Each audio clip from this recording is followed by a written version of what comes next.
বিসমিল্লাহির রহমানির রহিম। আসসালামু আলাইকুম। সবাই কেমন আছেন? আশা করি সবাই ইমান ও স্বাস্থ্যে ভালো আছেন। আল্লাহ যেন সবাইকে ভালো রাখে। যারা যারা আমার ভিডিওটা ফেসবুক পেজ থেকে দেখতেছেন ফলো করে কমেন্ট করুন, শেয়ার করুন। যারা যারা ইউটিউব থেকে দেখতেছেন ইউটিউব চ্যানেলটাকে সাবস্ক্রাইব করুন, পাশে থাকা বেল আইকনটি ক্লিক করুন। এই সজিনা পাতা বাচ্চাদেরকে খাওয়ানোর জন্য এটার অনেক উপকারিতা রয়েছে। আমি আজকে রাহেনের জন্য এটা রান্না করব। সজিনা পাতা রোগ প্রতিরোধ ক্ষমতা বাড়ায়, সজিনা পাতাতে দাঁতের এবং হাড়ের ক্ষয় রোধ করে, সজিনা পাতাতে ভিটামিন সি দূর করে, সজিনা পাতা কোলেস্টেরলের মাত্রা নিয়ন্ত্রণ করে, অনেক অনেক উপকারিতা। এটার উপকারিতা বর্ণনা করে শেষ করতে পারবো না।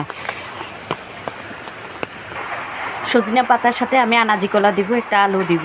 কারণ কি, সজিনা পাতাতে অনেক সময় পেট খারাপ হয়, এই জন্য আনাজি কলা দিলে পেটটা কষা থাকবে, ঠিক থাকবে। আলু দিলেও অনেক সময় বাচ্চাদের পেট খারাপ হতে পারে, এই জন্য আমি সাথে আনাজি কলা দিয়ে দিচ্ছি। আমি এখন এক পিস রুই মাছ ভাজি করে নিচ্ছি। মাছটা হালকা ভাজি করতে হবে। আমি মাছটার কাঁটা খুলে দিচ্ছি।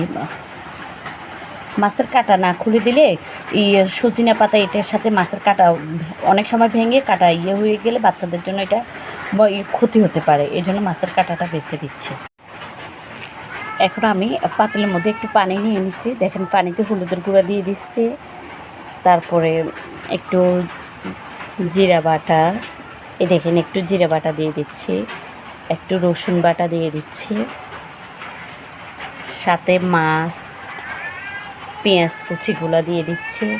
সবগুলো উপকরণ আমি একসাথে দিয়ে দেব।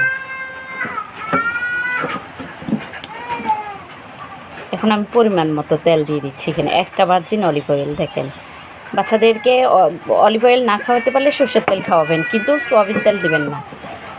সবগুলো উপকরণ একসাথে দিয়ে ঢাকনা দিয়ে দিতে হবে 5 মিনিট। এটা দেখেন কত সুন্দর সবজি হয়েছে। সজিনা পাতা, আনাজি কলা, মাছ সব মিলিয়ে অনেক টেস্ট। যেসব বাচ্চাদের অরুচি হলেও খাবে, এটা যখন সে মুখে দিবে তার কাছে অনেক টেস্টের লাগবে।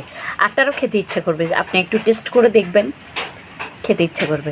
আসসালামু আলাইকুম, আল্লাহ হাফেজ। সবাই দোয়া করবেন, সবার জন্য অনেক দোয়া রইল, পুরো দেশবাসীর জন্য, প্রবাসীদের জন্য অনেক অনেক দোয়া রইল। সবাই ভিডিওটা দেখবেন, লাইক করবেন, ফলো দিবেন, শেয়ার করবেন, কমেন্ট করবেন, সাবস্ক্রাইব করুন।